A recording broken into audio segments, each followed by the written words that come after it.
ओम शांति 7/12/2021।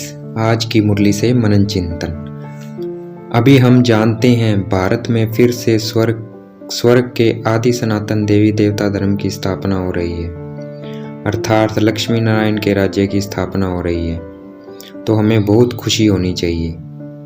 रावण राज्य में सब मूत प्लीति हैं, इसलिए ड्रामा में बाप की ड्यूटी रखी हुई है, मूत प्लीति कपड़े साफ करने की। सतयुग में आत्मा और शरीर दोनों पवित्र होते हैं। अभी रावण राज्य में किसी का शरीर पवित्र नहीं हो सकता। 5 विकार शैतान है, इनको छोड़ना है। अगर हम बाप ऑलमाइटी अथॉरिटी सर्वशक्तिवान बाप की बात नहीं मानेंगे तो धर्मराज तंग करेगा और बहुत कड़ी सजा भी देगा। हम जब पावन थे तब देवी देवता थे, अब हम पतित बने हैं। ये बात समझ आई है तो फट से सब पतित काम छोड़ देना चाहिए। देह अभिमान शैतान की मत है, वह भी छोड़ देना चाहिए। एक समय आएगा जब किसी भी पतित को इंद्र सभा में नहीं बैठने दिया जाएगा, फिर चाहे कोई कितना भी करोड़पति हो। अभी कोई पतित छिप कर सभा में जाकर बैठता है तो बाबा को अच्छा नहीं लगता। ऐसे को बहुत सजा खानी पड़ेगी। मंदिरों टिकाणों में स्नान करके जाते हैं, बगैर स्नान कोई नहीं जाता। वैसे ही बाबा का घर मधुबन इंद्र सभा में शरीर से स्नान नहीं, मनसा वाचा कर्मणा काम विकार को छोड़ पवित्र की धारणा पर चल फिर जाना है। अभी हमें सब शास्त्र आदि भूल सिर्फ एक बाप को याद करेंगे तो हम पवित्र बन विष्णुपुरी के मालिक बन जाएंगे। जो इस बात को समझ जाएगा वह शास्त्र आदि सब भूल जाएगा। जो यह दुनिया की पढ़ाई पढ़कर बैरिस्टर आदि बनते हैं, उन सबसे ऊंची पढ़ाई है परमात्म पढ़ाई। जो परमात्मा नॉलेजफुल आकर पढ़ाते हैं उनको हम बुलाते भी हैं, हे पतित पावन आओ। यह पढ़ाई है पतित से पावन बनने की।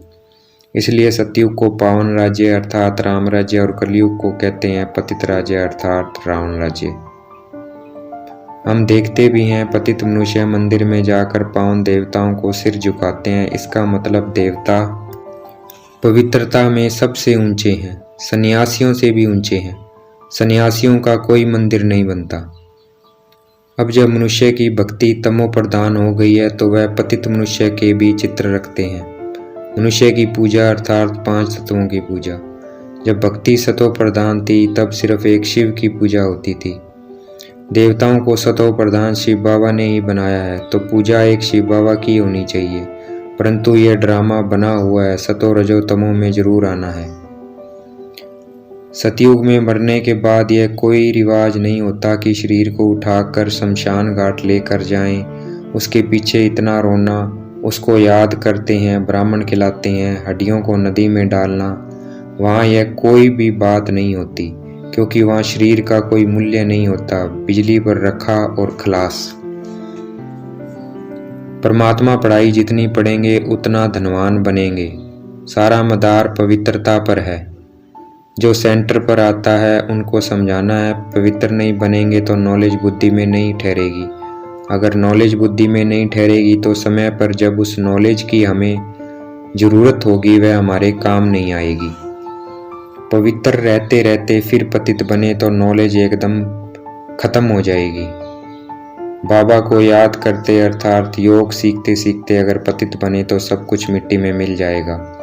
अगर कोई पवित्र नहीं बन सकता या कोशिश नहीं कर सकता तो बाबा कहते हैं उनको सेंटर आने की कोई ज़रूरत नहीं है।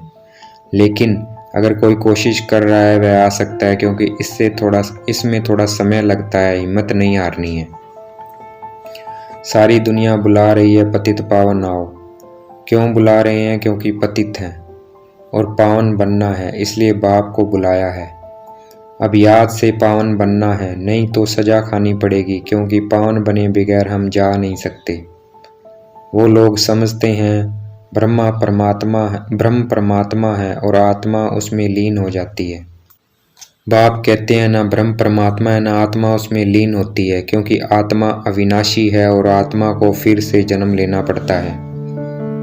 वो समझते हैं बुद्ध की आत्मा धर्म स्थापन करके वापस चली गई, लेकिन वो वापस जा नहीं सकती, क्योंकि अगर स्थापना की है तो पालना भी करनी है। करनी पड़ेगी।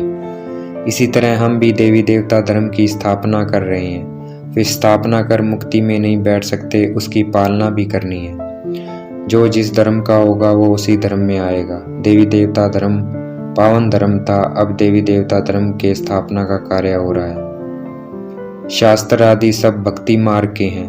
गायन पतित पावन एक बाप का ही है जो आकर मनुष्य को देवता बनाते हैं। तो ऐसे बाप को कितना याद करना चाहिए। एक को याद करना अव्यभिचारी याद है, अनेकों को याद करना व्यभिचारी याद है। त्रिमूर्ति का चित्र बहुत अच्छा है।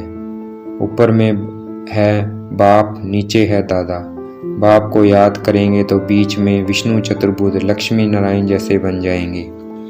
मूल बात समझने की है। परमात्मा कौन है, दादा कौन है। बाप परमात्मा दादा द्वारा हमें वर्षा देते हैं। आज की मुरली का वरदान, सब स्थिति द्वारा सब परिस्थितियों को पार करने वाले निराकारी अलंकारी भव।